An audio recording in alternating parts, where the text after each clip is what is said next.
Estamos em dezembro de 2021 e o Brasil vê o número de mortos por Covid despencar. O resultado da vacinação que, depois de muito custo, denúncias, protestos e a contragosto do governo federal, começou a chegar aos braços dos brasileiros. Já são 160 milhões de vacinados, mas a história é bem maior. Era março de 2020, o Brasil começava a enfrentar a maior pandemia da história. Tudo ainda era muito incerto, mas o que se viu dali para frente foi o início de um dos períodos mais tristes da saúde pública brasileira.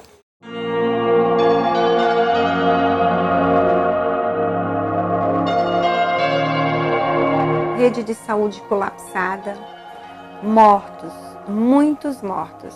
E infelizmente, como sempre, a periferia pagou o preço mais caro. O cenário chegou a melhorar após um ano de pandemia. Parecia que o pior já tinha passado. Mas em abril de 2021, o país entrou em uma segunda onda de mortes por Covid-19.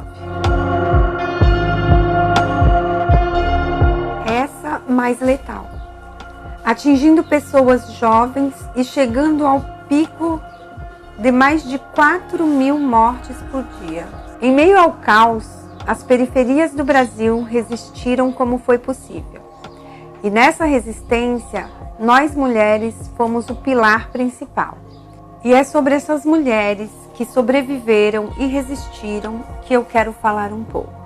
Mulheres da Vila dos Pescadores, uma das maiores comunidades do litoral paulista, que fica na cidade de Cubatão, cidade famosa por seu polo industrial e imponente Serra do Mar.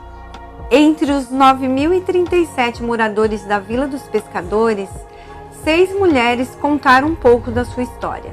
Cada uma, à sua maneira, lutou para garantir a sobrevivência dos seus filhos, da família, a sua própria sobrevivência. A pandemia chegou a ser tratada como uma gripezinha pelo governo. Dona Francisca, quando teve os primeiros sintomas, também pensou. Porque eu tossia também, né? Começou também com uma tossezinha. Mãe, a senhora está tossindo. Aí eu achava que era uma tossezinha normal, porque nem gripe eu tenho, né?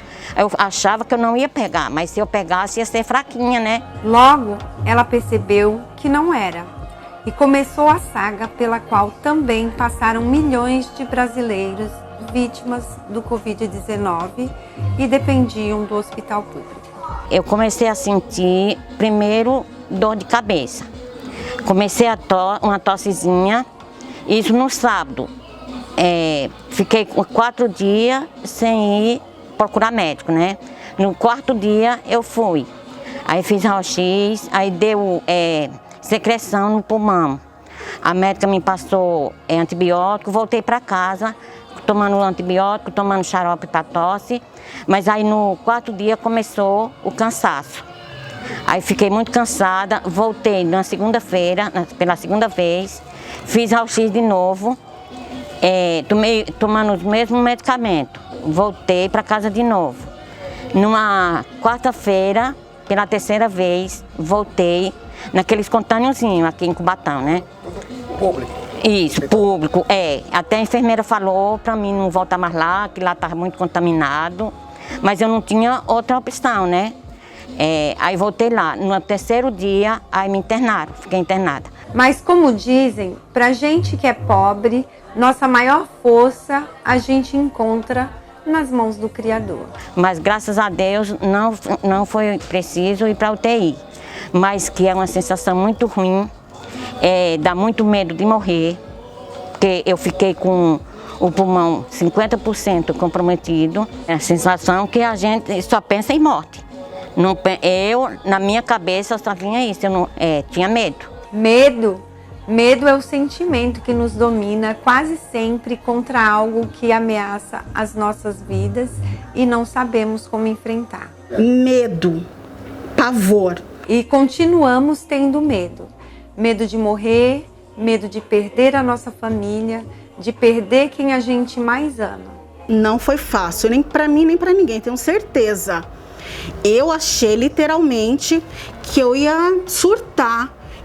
Eu pedi até pro meu marido colocar um cadeado no portão. Eu não queria que ninguém entrasse na minha casa e não saia de casa com medo de eu ser contaminada, meu marido trazer algo para dentro de casa e minhas filhas. O meu medo era faltar para elas. Querendo ou não, elas são pequenas. Tenho a Ana Laura de 8 anos e a Alice Vitória de 3.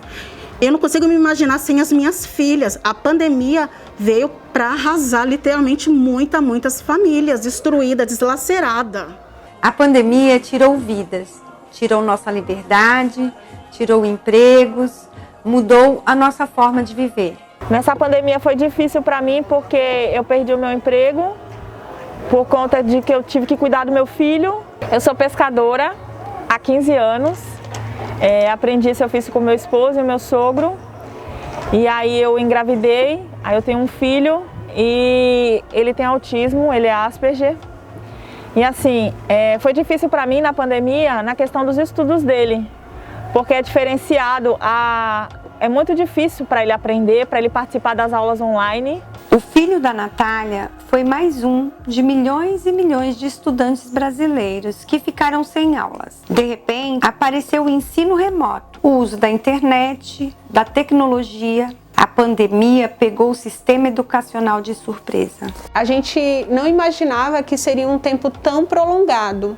Naquele 20 de março do ano passado, a gente saiu da sala de aula disponibilizando aos alunos atividades apenas para 15 dias e para um possível retorno logo em seguida.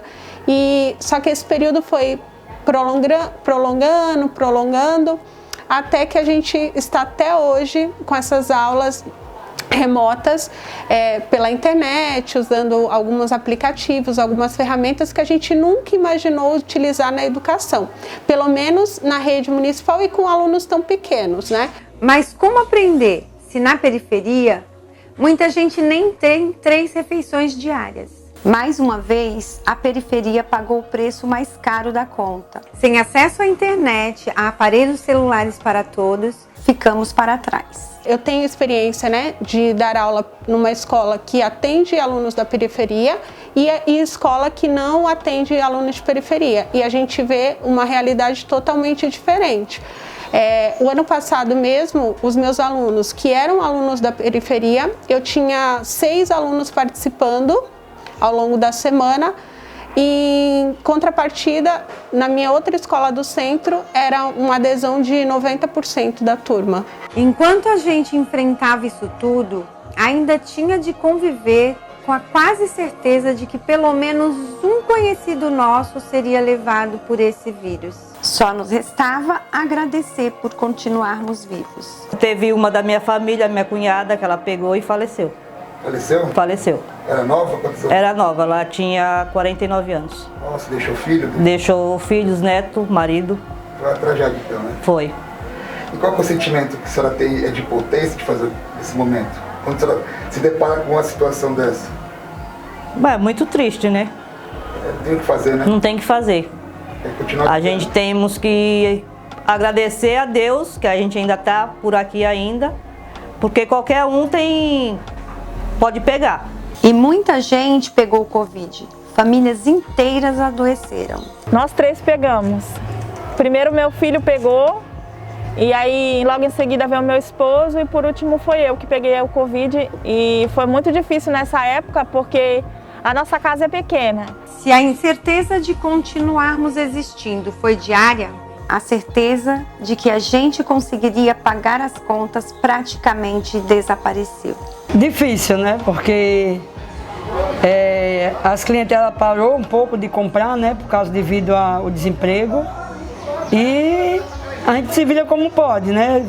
Paga aluguel, mas tipo assim, a gente vai fazendo uma coisa diferente, outra, para poder se virar, mas caiu de, vamos dizer, 80%, o que a gente está vendendo é o quê? 40% hoje em dia. Está mais difícil mesmo. Mas para o pobre nunca foi fácil, não será fácil. Sabemos disso, mas carregamos dentro da gente a esperança e sabemos que vai melhorar.